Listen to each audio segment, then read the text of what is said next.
projet d'études à l'étranger, voici une vérité simple. Le refus ne vient pas toujours du niveau académique. Il vient souvent d'incohérences administratives. 70 à 80% des refus, que ce soit au niveau du visa, au niveau des acceptations du moins, dès lors qu'il est question de soumettre un document administratif, en fait, les refus généralement viennent d'une incohérence. Donc aujourd'hui, on va parler de ce point critique, les documents d'identité qui doivent être parfaitement cohérents dès le début de la procédure.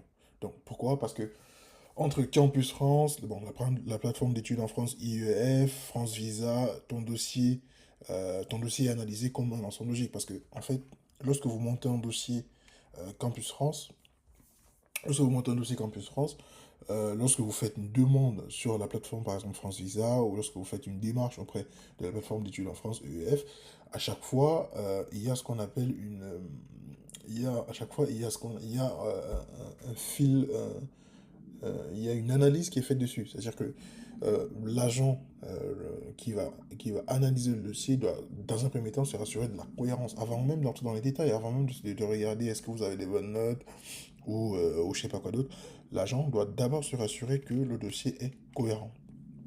Si le dossier n'est pas cohérent, si le dossier n'est pas cohérent, en fait, là, ça vaut refus. Ça vaut refus, il n'aura même pas besoin d'entrer dans le détail. Donc, du coup, dans cette vidéo, en fait, il est question de surligner ces incohérences et voilà, de vous dire un petit peu à peu près comment, de quoi est-ce qu'il en est.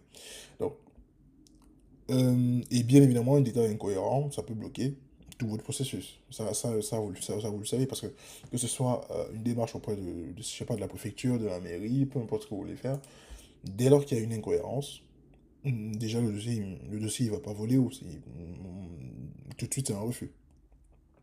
Donc, parmi les documents déjà, bien sûr, on connaît tous, déjà il y a le passeport, hein. Il y a le passeport.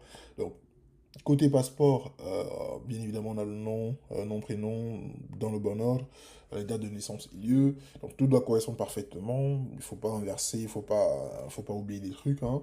Il y a également l'acte de naissance. Donc votre acte de naissance, il faut l'avoir sous la main, avec les bons orthographes, les bons accents. Enfin, passeport, acte de naissance, ça fait partie de la catégorie des documents d'identité qui seront très, très bien évidemment super importants en tout ce qui concerne une démarche.